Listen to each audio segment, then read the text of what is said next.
Grand 1, relation trigonométrique dans un triangle rectangle. Pour pouvoir énoncer facilement les trois formules trigonométriques, nous allons voir d'abord le vocabulaire du triangle rectangle. Il s'agit de donner des noms à chaque côté en fonction d'un angle choisi. Alors d'abord, il y a un côté qui ne va pas changer de nom, c'est l'hypoténuse. L'hypoténuse, on le connaît déjà, c'est le plus grand des côtés du triangle rectangle.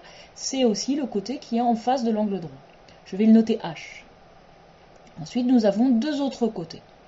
Leur nom va dépendre donc de l'angle choisi. Ici, l'angle choisi est l'angle de sommet A. Le côté AC, ici, est un côté de l'angle A. On appelle ça le côté adjacent. On le note A. Il y a un côté, par contre, qui est en face de l'angle A. Ce côté, c'est ce qu'on appelle le côté opposé de l'angle A. Nous allons le noter O. Maintenant, nous allons énoncer les trois formules en fonction de ces trois côtés. D'abord, le cosinus de l'angle A, c'est le rapport entre le côté adjacent de A et l'hypoténuse, c'est-à-dire côté adjacent de A, AC, sur l'hypoténuse, AB.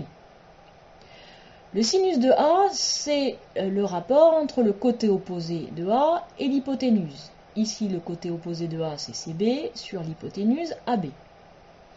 Enfin, la tangente de l'angle A, c'est le rapport entre le côté opposé de A et le côté adjacent de A, c'est-à-dire ici, CB sur côté adjacent AC. Pour se souvenir de ces trois formules, il y a un moyen mnémotechnique, la petite phrase K, se, toi. CAH, cosinus égale côté adjacent sur hypoténuse. SOH, sinus égale côté opposé sur hypoténuse. Et enfin, toi, tangente égale côté opposé sur côté adjacent. Donc ici, nous avons énoncé les formules par rapport à l'angle A.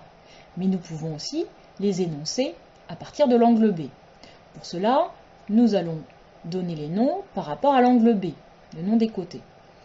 Le côté BC devient le côté de l'angle B, c'est-à-dire le côté adjacent. Le côté AC et le côté en face de l'angle B, c'est le côté opposé.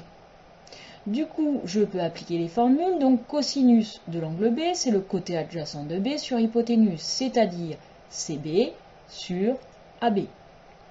Le sinus de B, c'est le côté opposé de B sur l'hypoténuse, c'est-à-dire AC sur AB. Et enfin, le tangente de B, c'est le côté opposé de B sur le côté adjacent de B, c'est-à-dire AC sur CB. Remarque, quand on fait le cosinus et le sinus, nous sommes en train de faire des quotients en divisant par le côté le plus grand. L'hypoténuse, c'est le côté le plus grand du triangle. Du coup, ce rapport est toujours forcément inférieur à 1 pour le cosinus et le sinus.